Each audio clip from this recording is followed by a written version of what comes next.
Hello, beautiful people. Y'all are getting a video from the whip today.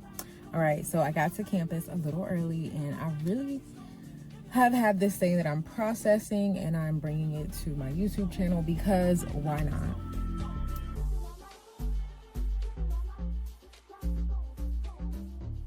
I'm currently in the process of processing imposter syndrome. I put up a short that kind of explains what happened, where I'm coming from. Hello, beautiful people. I just want to say, if you're experiencing imposter syndrome, start addressing it now. So last week I went to therapy, and I legit had to talk through some things because I was like, I'm scatterbrained, I'm not focused, I really want to be productive and get what I need to get done, but I'm just like in my own way and I can't figure out what's going on.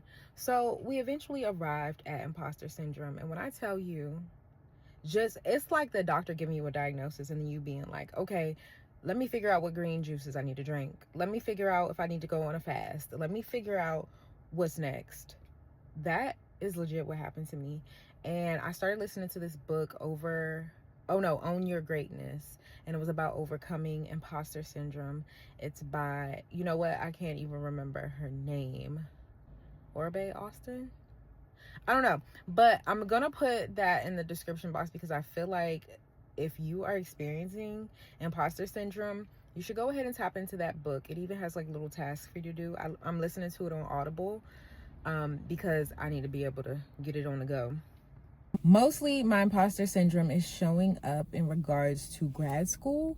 However, I have noticed some parallels and some overlaps with imposter syndrome as far as my weight loss journey.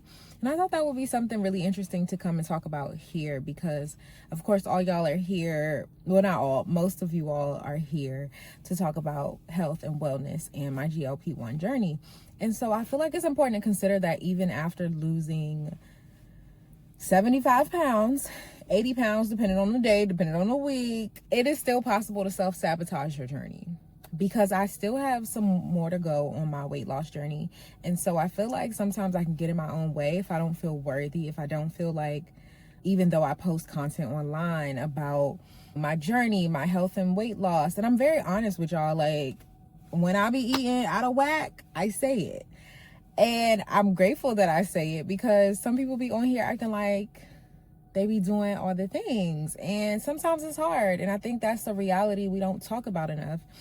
And on top of that, I acknowledge that that behavior of not eating accordingly or how I'm supposed to does not allow me to show up in my greatness. It feels like I'm an imposter. I'm like, you know what? I didn't eat good this week.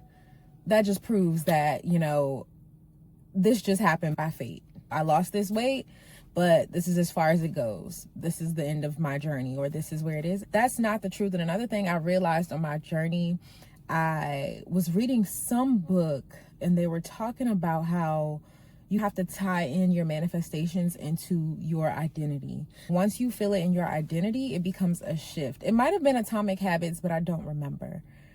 But that was a really good nugget for me. So for example, if you say, I'm a healthy person, you're going to show up in a healthy manner. You're going to make the healthier options of the foods that you eat. And so I thought that was so enlightening.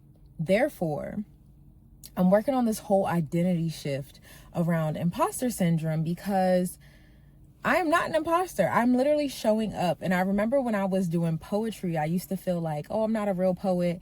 And I realized some of the reasons I might have stopped is because of imposter syndrome. It's mind-boggling to see how many areas of my life imposter syndrome has touched.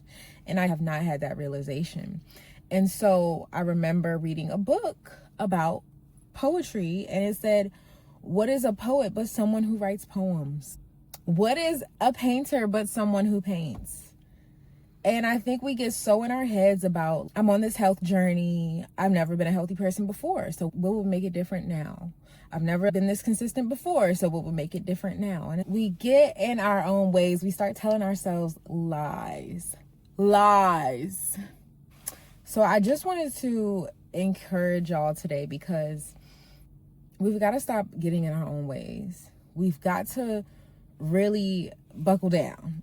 Okay, I did the video about finding your why, and that is important. It is pivotal, And it is also about identifying who you want to be in this world. Who do you want to be? Are you a healthy person? Are you a kind person?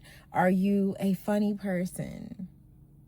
All those things you can become and you will become, but you have to remind yourself that that is who you are. It's not who you're trying to be. It's not what you're striving to be. It is already who you are. You just have to act accordingly.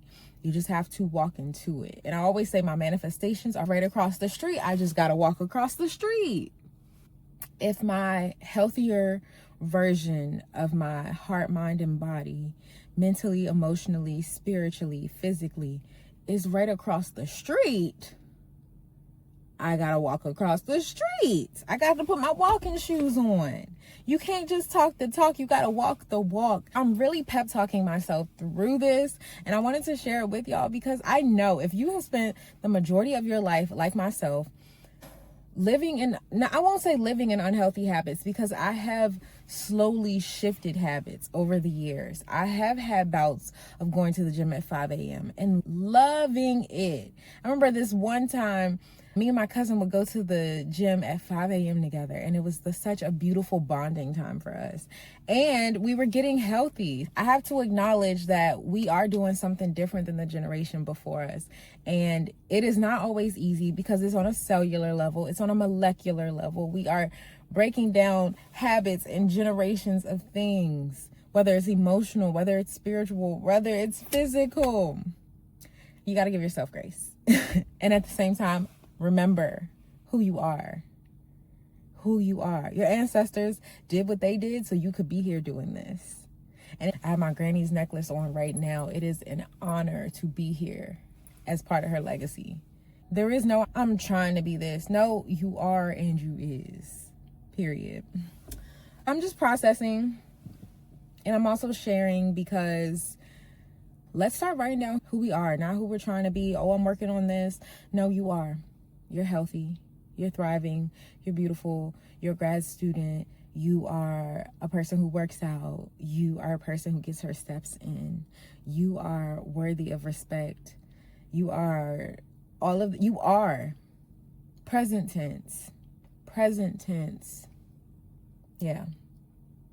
And I'm looking right at you when I say that. Present tense. You are that girl, that guy. And who's going to get in your way? Only you can get in your way. So we got to stop. But that's all the processing for today. I hope this video has inspired you to remember your identity. Remember your whole personhood, who you are. You've made mistakes, but you also have overcome so much. You have accomplished so much. And don't forget that. One thing, okay, before I go to class, because I got to walk into class soon. But one last thing, my therapist said to me that there was some quote that they saw, and couldn't remember the exact words, but the way they said it was what I needed. The quote was, when you're climbing new mountains, don't forget the mountains that you've already climbed. So don't forget where you've come from when you see where you're going. So I hope that sticks with you. I love you all, and I appreciate your just community here. I appreciate you showing up. I appreciate you commenting. Don't forget to leave me an orange heart, because that's our thing. We got a thing now. Don't forget to leave me an orange heart if you made it this far in the video. Make sure you like the video, comment, subscribe. Let's keep the conversation going, because we are working out these bad habits and we're walking into our greatness. That's it. That's all.